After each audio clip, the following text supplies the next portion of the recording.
This is part 2 of Adrian's story. In our last episode, Adrian shared about how he got into 900,000 Singapore dollars in debt and his experience with Credit Counseling Singapore. In this episode, we talk about how he curbed his desire to buy shiny new things and how does the whole family, including his 4 young children, come together to overcome the challenges.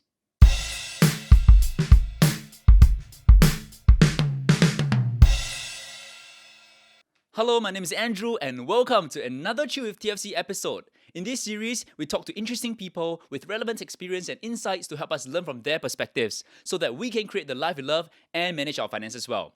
Talking about managing finances, Adrian is back to share his story about how he's getting out of debt. You can check out our previous episode if you haven't. Once again, let's hear from Adrian. Did you invest apart from the ICO? Did you do other forms of investment? Honestly, my investment, the traditional kind of investment, Equities? only took place very, very recently. Okay. Yeah, even though I was involved in the stockbroking industry before even my first business, but I never really enjoy it. And when I was dealing with the customer side, seeing how they make and lose money every day, it gave me a bit of phobia lah. So it's only recently when you have all the Tiger Broker, the Mumu and all that come in the picture, and then and you realize it's so much easier to use because you look at all the other apps,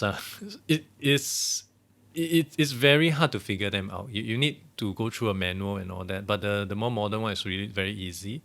And I felt that it's also timely for me to start building up and catch up on what that I've missed out. Because if I had started 10, 20 years ago, it would definitely be a different situation. But because I missed that, I had to pay down my debt multiple times.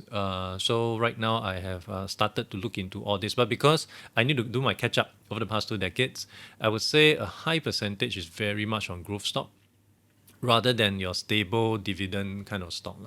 Right. Okay. So, the only form of investment that you did during this period of time, paying down your debt, will be the ICO. And is it accurate for me to say that that is kind of driven by your desire to clear your debt as soon as possible, more than you want to invest in it, or you believe in the potential of it?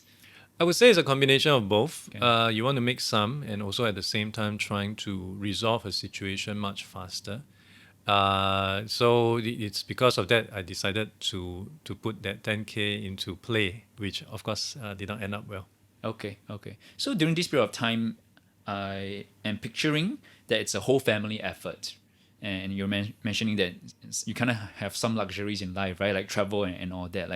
Did it affect maybe you didn't go for a trip with your children, or how did they understand the situation that their dad is in? I don't think they How many actually. children, by the way? I have 4. 4 kids. Ah, I okay. have 4 kids. I don't think they. I think they're too young to understand the magnitude. Maybe my oldest one, because he at least has a better sense of numbers. For my next younger one, she's still grasping with mathematics. Oldest one, how old? Oldest one is 13. 13. 13, Okay, 9, okay. 8, and 5. Yeah. And I think from their perspective as well, and as I shared earlier on, if I had honestly been very, very, very disciplined, I probably would be talking to you right now about wealth investment, not about paying down debt. It's because I took a very non-disciplined approach, which also means along the journey, I continue to indulge. To, of course, not to the extent of another 10K for ICO, another 10K for something else, but at least we still keep up with, I think, what we felt we wanted to do. So there was still the holiday trips, there was still the enrichment and things like that, which also means that, of course, on the debt pay down side, everything has to be stretched out in order to accommodate. Yeah. So in hindsight, and I think I would probably gravitate more towards the debt pay down aspect to try to continue to see where I can cut away certain things in life. But it is what it is. So that is how I took a rather long cut from where I was to where I am today. Okay, so you mentioned that the biggest challenge is still shiny new things. You still went for the trips, some trips, and provide the enrichment classes for your kids and all that. And even if you go for those, it doesn't affect you as badly as the shiny new objects they were talking about. Yes. And I think, of course, I definitely had reduced a lot of stuff. I mean, there was a point in time where I think due to peer pressure and all that, I was buying expensive stuff, expensive shirts, expensive bag. I got a carry bag, which I mean, everywhere I go, people say, "Oh, that's a very nice bag. That bag cost me $3,000 Sing." Was it worth it? I don't think so. I don't think it's worth it. And right now, I saw off all this kind of stuff. It carry no significant value to me lah. And I've actually seen how I've ex-colleague who always chase after the next Louis Vuitton, the next Gucci, and I still continue to see how depressed they are. Leh. It's just a very short-term fix. They get excited for that day. Oh, I got a new Louis Vuitton. But after a while, they continue to be very depressed because they need to fix other aspect of their life lah. For them, the bag is just a distraction. It's like when I was deep in debt, I go for a smoke, I go for a drink. It doesn't really help ma. It just distract me from my situation. So same thing. So all those kind of stuff, we will cut away, and of course, other indulgent stuff where we still needed a car, but it's no longer that kind of continental petrol drinking car that costs a lot of money. It's just something that we believe is economical, and we even recently renewed the COE just to continue driving it. And if you ask me 10 years ago, would I renew? No, I changed car like almost 1 or 2 years. So those are small little habits that I think help me to reach my goal faster, because every time you do such changes, change house lah, change car lah, change this and that lah, there's always that migration cost that you never factor in. Yeah, and also every time you change, there may be some losses incurred as well. Like when we bought our first penthouse, I still remember, I think we bought it for 1.6 and we sold it at 1.6. Wow. And that was after 4 years. My wife was just telling me recently, the agent that we used to help us to sell that penthouse, he was telling us recently got a transaction, same area, 2.2. Okay. So it's like, but having said that, it was also not possible lah. Right, Because back then you need to sell yes, it. correct. Yeah. So I think it also drive across a point. If I had been in a better situation, I could be making the 2.2. Could have held on. Yes, could have Wait held for the on. right could have held time, on. Yes, yeah. But because I stretched myself so thin, it's not possible. There's just so many liabilities, so many things coming to me at all different directions. And like what Warren Buffett said, stock market is the transfer of wealth from the impatient to the patient. Yeah, I'm not exactly impatient, but I bopian, no choice. So that in a way made me impatient. So I just have to sell at whatever price that the market is asking for. You mentioned smoking as your distraction, and then you gave your friends example about shopping for luxury goods. Some people travel, some people like gamble. Like what do you think it takes for someone to snap out of that? And you mentioned that you have a certain detachment right now. Like you used to chase for those things as well. Now you don't. Like what was it that led to that realization?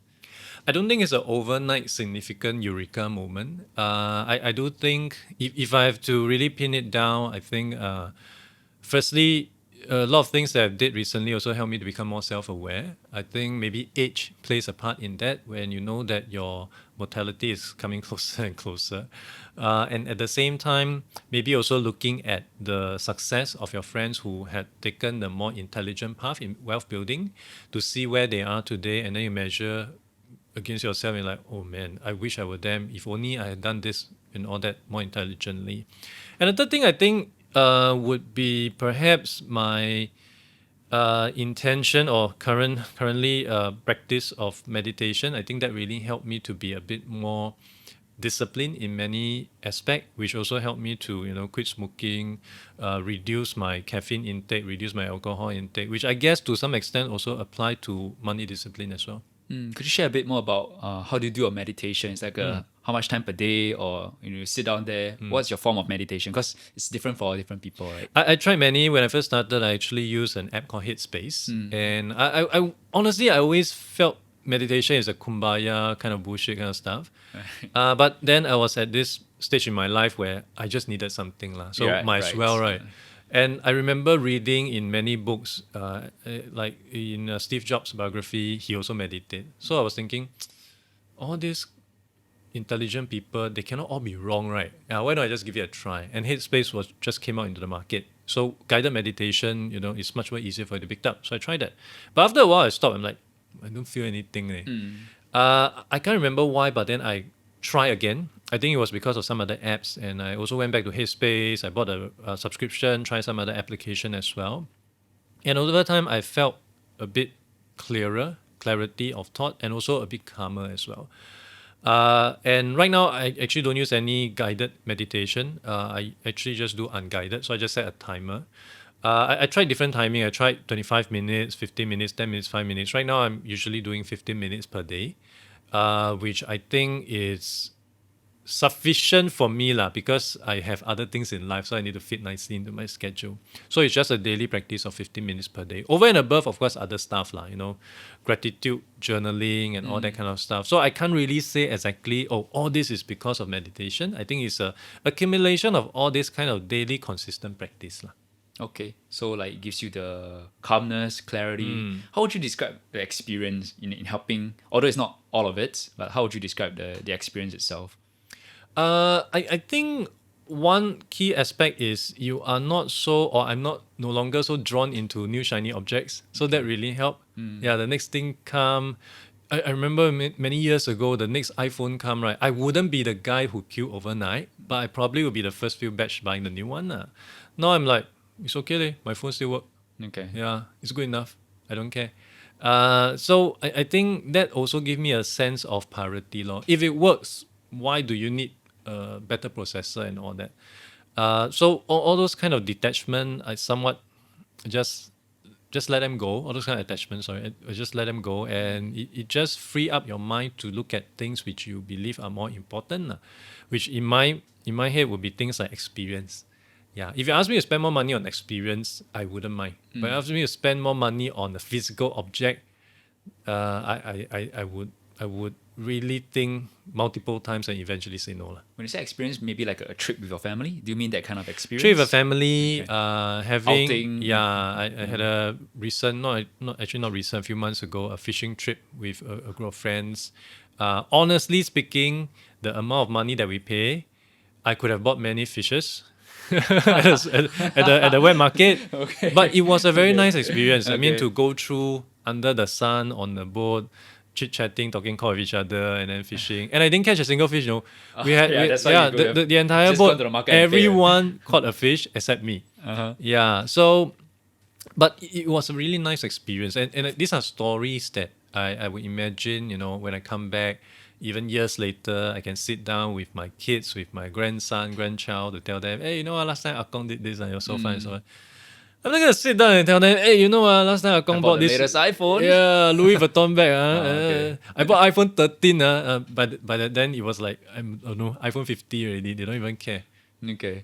All right. So I would say that there are so many triggers in our life, right? And it's not like a one-off incident that really made you detached to the whole experience. And I'm sure parts of us are still, we still like all those things. We like shiny new objects, but you've kind of tempered yourself a bit, and you're able to pull yourself back, look at yourself, get detached from it, and decide, okay, do I really need it? And then you make a decision, a conscious decision from there, right? Would you describe it as that way? Yeah. I think to a large extent, yes. So as I said, maybe it's a bit of age, it's a bit of awareness, reading up a bit more. So for the longest time in my debt journey, I've read through so many books. I've read Ramit Sethi, I Will Teach You to Be Rich. Read Dave Ramsey, and still a lot more. I can't even recall some of them. But I think, reading so many books actually does not amount to taking the action. It's like, a lot of people, I saw this white paper, I go and download.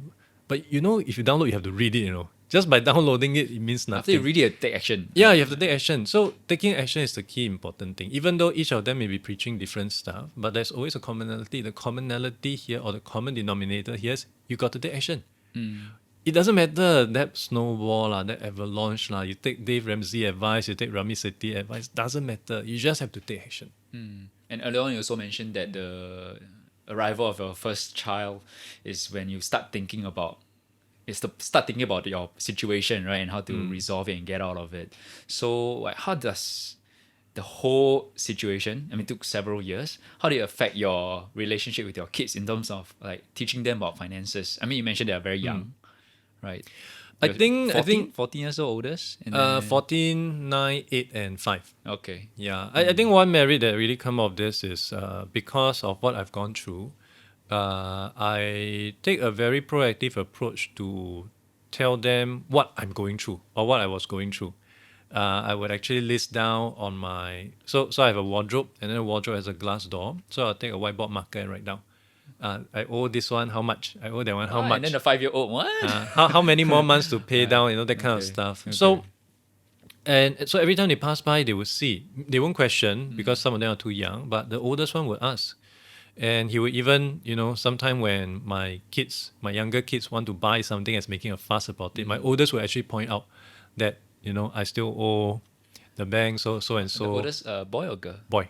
How will he say it to his younger siblings? He would just tell them that I don't have money because I have to pay. Papa, the Yeah. money, so don't, Still owe the don't bank keep so wanting and the so. toy, something like that. That kind of stuff. Okay. Which I mean, on one hand, yes, I can be, of course, I can feel ashamed and all of it and all that. But I think I'm just trying to take advantage of a situation. There's a Chinese saying lah.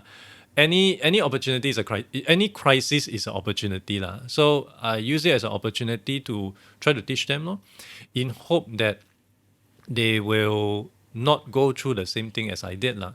And from the second and third one, we actually brought them to this financial training program for kids. Yeah, I think they had some fun, but it's really an ongoing process lah. So right now, what I'm doing is I will give them monthly allowance instead, and I'll tell them, okay, this amount I will help you put into your stash away account. Of course, it's not their account lah. They're not 18. I create and then can sub account. So Papa will give you one day in future. Yeah. You're listening to this podcast. Then the bulk of it, they have to allocate how they're going to spend. I will encourage them to, okay, maybe there's a small amount you can use to buy something for your friend. You can donate, and they'll work it out lor. And sometimes they'll work it out, sometimes they don't. Sometimes they may overspend, which happened a lot for my oldest kid. He will overbuy this. He will go for a super expensive lunch. He will buy all those digital cash for his latest game, and then end up go hungry lor. And a lot of time I have to tell myself, no, he has to go hungry. Oh. I mean it's very tempting for me He to can just borrow. he can borrow lah. Yeah. He can borrow. I also loaned to him a few times, but this is the part where I think it's a bit hard for parents to go through. But I think end of the day, it is better for him to learn the lesson now and go hungry for a day or two, rather than learn the lesson as a 25-year-old adult when the bank or even worse, loan shark may be chasing him down, trying to Yeah. get the money back. Now the loan is from Papa. Next time the loan is from people who really don't Yeah. care about you. Yeah. I love the concept of a monthly, what do you call it, allowance, right? So instead of daily, I mean, as a kid, I just buy my meal and then that's it. I don't have to plan. But as a monthly budget, then I have to start planning. I cannot eat too much on the first day and then don't have enough on the 30th day, on the last day of the month. So when they overspend, like how do you have that conversation with them? Do you like take into accounting, okay, how much do you spend? Where do you spend? How do you have this conversation? How do you teach them? I'll work out with them. Then I'll work out with them. I'll sit down with them. Okay, so how much is your food right now? Oh, so and so. So how much I do you bought ice cream, I bought this drink. Yeah, exactly. Oh, then therefore you don't have enough. So they may overspend, they may upsize, they may buy more stuff, and sometimes there may be some whims and fancy lah, especially depending on trend.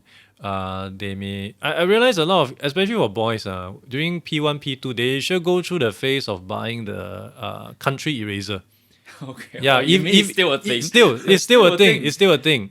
So they will be spending money on the country eraser, and then some people may buy one box. So those are where all the money will go to lah, and because of that they have to go hungry lor. So it depends ultimately for each and every one of them lah. My daughter, my second one, she will eat in canteen, so she will spend more money there. But my third one, who is a son, he just eat from his snack box. He doesn't go to canteen. So he save up more lor. You save up more, then okay lah, you can spend whatever you want lah. And the other thing that I try to, of course, tell myself is, okay, Something that I also learned, and this is primarily through Dave Ramsey, is you have to pay yourself first. Yeah. So after you pay yourself first, that means you pay down your obligation, your debt, and all that. Then the rest you can pay your maintenance, whatever you need to lah. So for them, upfront from day one, when I give them an allowance, I'll tell them, okay, 20% go into stash away. Okay, the rest is how you allocate. I don't care. You want to spend every single dime on your latest toy lah, whatever it is lah, can. But you just have to be aware that you won't have money for food, you won't have money for anything else, so on and so forth lah. So that is the kind of consequence that they have to live with lor. Do you see that the different character that they have? How would you describe the way they approach money? I think for most of them, it is still, I think they're still going through the learning journey lah. And you cannot expect them to learn how to do it correctly from day one. In fact, the intention is to create this sandbox environment for them to make mistakes. They should fail. Yeah, right? because it's so much easier to learn from failure than to learn from success. As long as the failure is within your control, then it's okay lah. Because in the real world, it's outside of your control. Okay, I just want to say that I think it takes a big man with a big heart for you. You mentioned you have a whiteboard. You wrote down, how much did Papa owe. Papa owe this X amount to this bank and all that. Like, I don't have kids, but I can imagine how hard it is, to let your kids. It's kind of like revealing a weakness of yourself, right? Like, I mean, you mentioned no shame and all that, but what do you think led you to have that kind of like the generosity and that willingness to just be open with your own family about it, with your own kids about it? I honestly have not seen it from that angle, but I think it's just being very authentic with nothing to hide. Because if you also have things to hide from your family, then I think you have a larger problem that you need to deal with lah. There has to ultimately be a safe haven for you where you can just take out my mask, take away the makeup, and then be the real you. And I want my home to be that safe haven where we can talk about anything, we can be vulnerable, and we don't have to pretend to be perfect, because honestly, none of us are perfect. Of course, you may seem perfect on your Facebook, Instagram, your LinkedIn, but truth of the matter is a lot of things that is going on, people don't talk about it. And you would just think that, that person is leading a fantastic life and all that. And I guess I learned it through another incident. So after I exited my first business, I was quite depressed because lost my identity, do not know what to do and all that. And I came across this event. I don't think they have it anymore. It's called Fucked Up Nights. What? Okay. It originated from Mexico, and then it just spread like wildfire. And in Singapore, there was an organizer organizing this event. So essentially, they would invite 4 entrepreneurs, primarily entrepreneurs. Each of them would have 10 minutes to share about their fucked up moments. Yeah. So I can't remember how I got to know about it, but I thought I find the concept interesting. So I went there. I think I went for session 2 or 3. And I was listening to them, and again, it gave me that CCS feeling, seeing that, that guy screwed up even worse than me. And I actually felt a bit liberated. I'm not trying to say that my happiness hinges on their failure, but it just gives you a sense that, actually, I'm not alone. It gives you some perspective. Yes. Okay. Yeah, it's like, there's an African saying, if you want to run fast, you run alone. You want to run far, you run in a group. And something that I guess for people like myself who've been through army, some of the army training, if you do alone, you should go crazy. But if you do collectively, each of us, there's this peer support law. So I actually met up with the organizer and told her, hey, I think her name is Angela. Angela, can I volunteer to be a speaker in the next event? And I actually did that. And in fact, the video is still somewhere on YouTube. I just found it and shared with someone recently. So in which I shared about what I think I did wrongly during my business. And it was so liberating. And over that event, because I really opened up myself, be vulnerable and about all this, many people actually approached me. And some people even deliberately came for the event just to listen to me. Maybe to laugh at me, I don't know. But I think someone else was, hey, this guy is more fucked up than me. Yeah, exactly. But I think it. Firstly, it made me feel better by just sharing it out there. There's certain things you do not want to pent up inside and it also helped me to create a few new friendship and people that I until today I still catch up with. So I think that's really great, and I think that also gave me the epiphany moment that maybe I should just be me, lor. Yeah, and ever since then, honestly, I have tried. In fact, I dare say I'm quite an open book lah. So, when there was discussion about, about privacy on Facebook lah, Google take your data and sell lah, to me, doesn't affect me. I mean, yes, yeah, they're going to have more ads to sell to me, but I just don't buy lor. I don't click on the ads lor. Yeah, that's it lah. So it just takes it. And also there's a thing called ad blocker ma. So to me, I don't really worry about that. And importantly, I just be me, be the authentic me lah. I mean, write about the things that work, write about all the missteps that I've taken. And I think all this really help to galvanize your own community, and at the same time it would amplify the message you're trying to share. So right from the start, you didn't want to hide anything from your children. And when we're young, we think of our dads as invulnerable, right? But I guess I'm getting a sense that your openness and your willingness to be vulnerable is actually your biggest strength. And I hope that that's what your children are taking away from the example that you're showing them. You're literally living by example. I hope so too. Yeah. So tell us about your current financial situation. Have you cleared the debt? I am probably about 6 hard months away to completing everything. That's very near the end point. Very near, very Right, near. In fact, if I'd been more disciplined, I probably would be sharing a different story right now. I'll be telling you 6 months ago.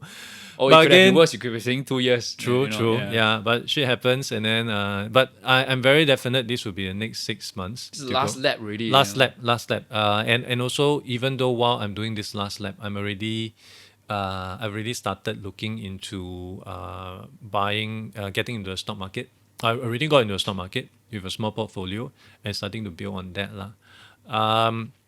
Of course, staying away from all the speculative stuff. Although I still have very, very small amount in crypto, very, very small, like it's negligible.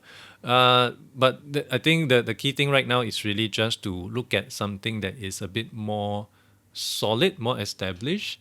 But of course, primarily still very much in trying to chase up what I've lost over the past 2 decades. So we'll be looking at companies that can really 5x, 10x kind of thing, and also trying to capture the right moment. Yep. So you're looking at growth stocks. Earlier on, I did not ask about when you make your payment, right? How much was it for principal and how much was it for interest, like percentage-wise?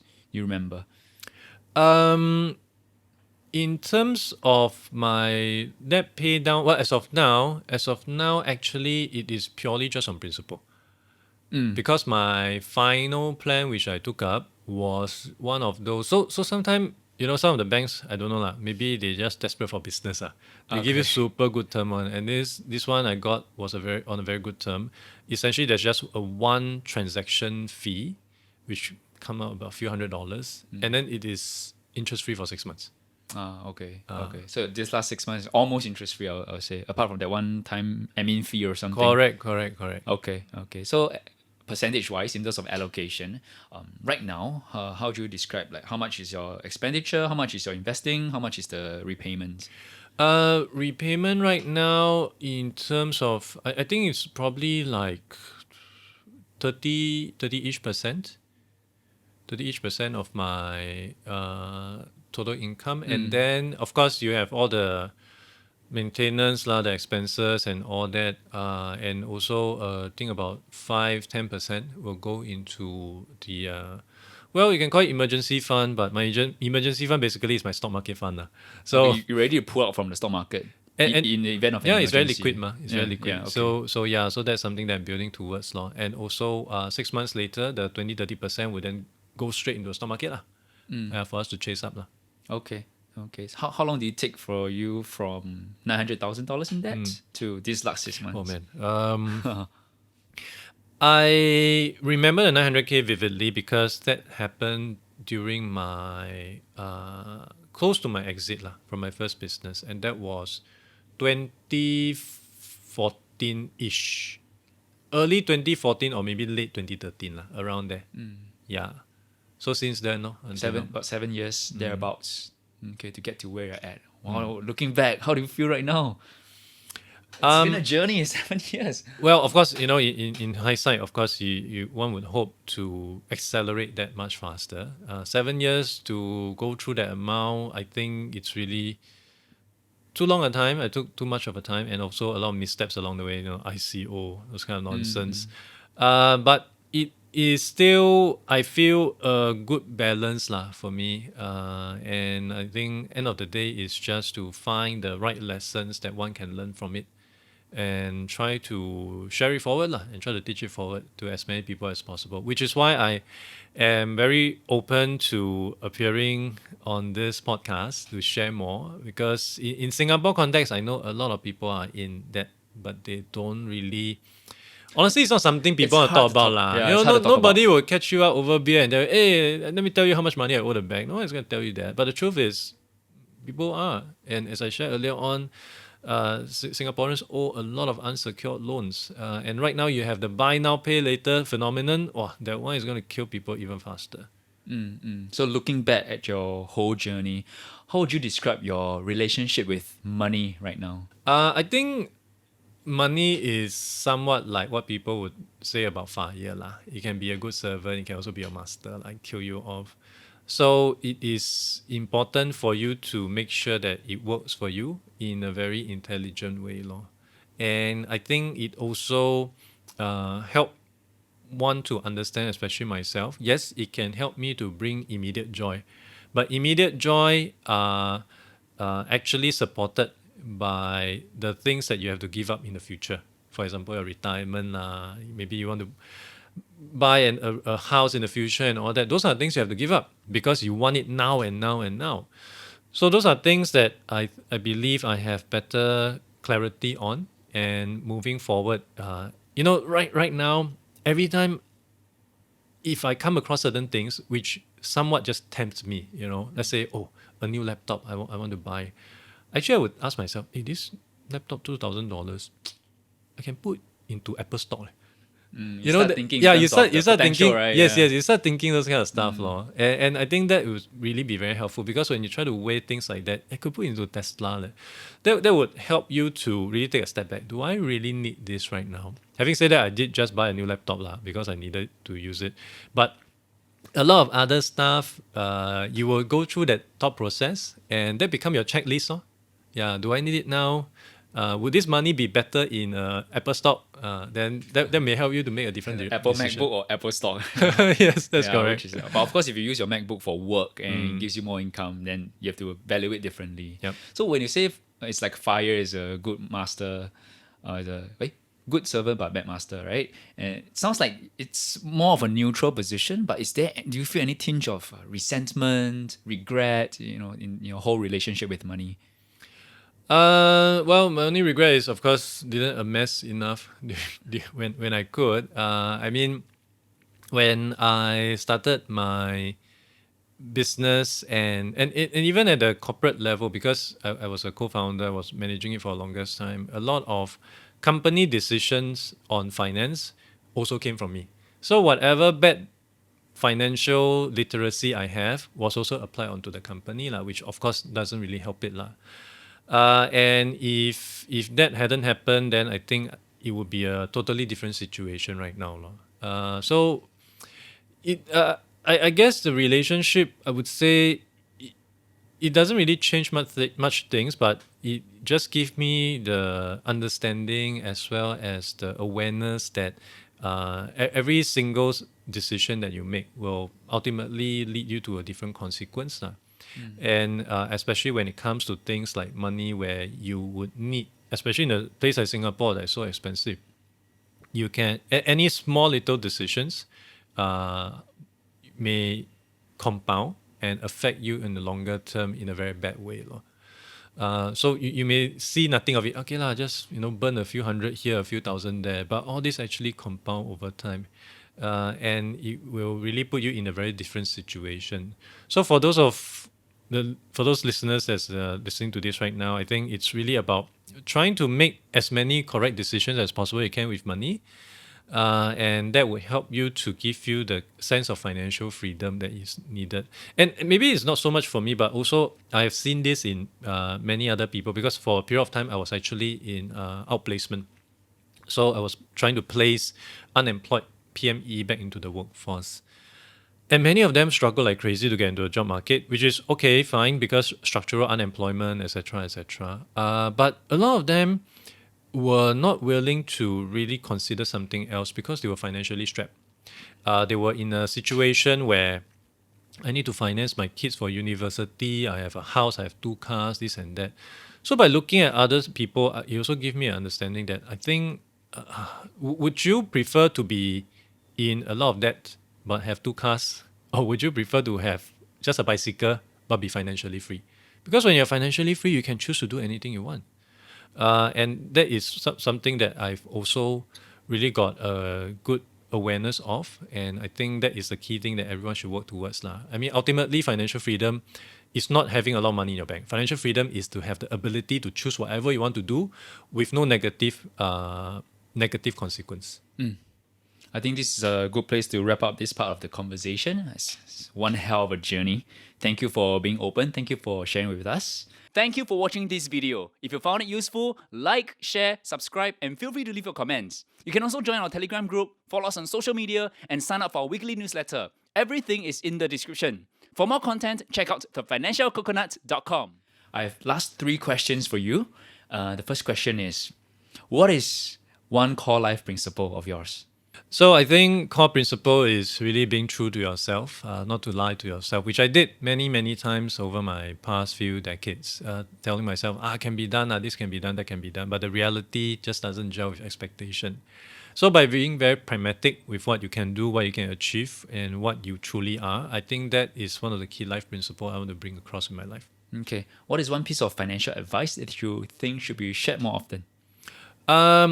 This is something that I did not mention earlier on. Doing budgeting, I think, is one of the key things everyone should do. And for the longest time, I've never done any budgeting. I always feel that it's not something I want to confront.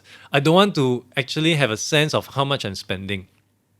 But when you sit down and you realize you have that budget in front of you, it's so much easier to realize, actually, I still have extra. Actually, I'm spending too much here, too much there. And I think that really helps. So trying to measure that in a very meaningful way, I think that would be very useful. And just a very quick recommendation as well, no endorsement, but I'm using this application called Spendee, Spendee. It can actually retrieve data from all the banks that you have, Singapore banks, and put it into one consolidated ledger.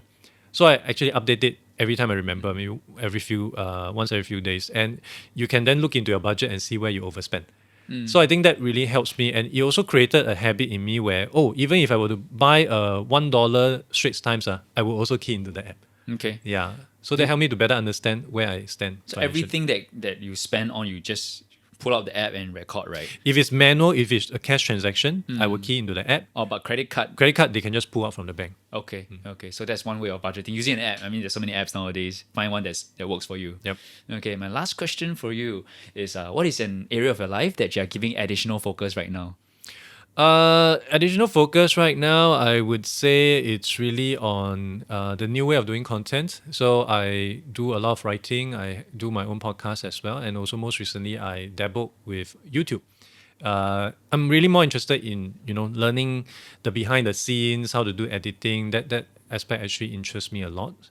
And that is something that I'm still trying to work on. And I find it very fascinating. And it helps me to better understand and also look at things in a very different light. So right now, when I look at any other YouTube video, or even movies, right, my mind will be like, the camera angle is like that. They have an extra lighting there. The sound, actually, they have to overdub again. So these are things that really help me to better understand the science behind all this production.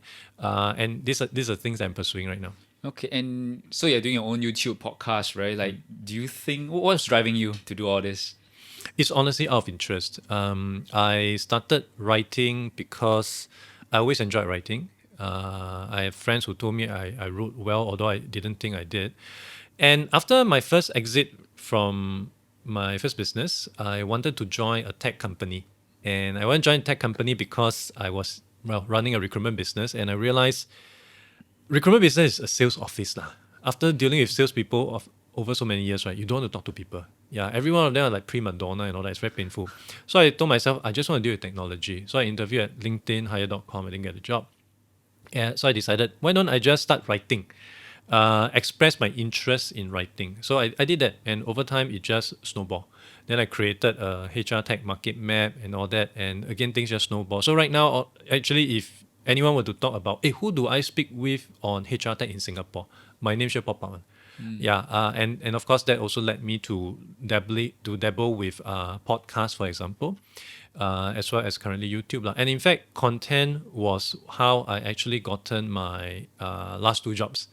Yeah, so I did not even have to go to the open market to look out for it because people know my content, they know me, and one thing led to another. Okay. All right. Thank you. Thank you for your time.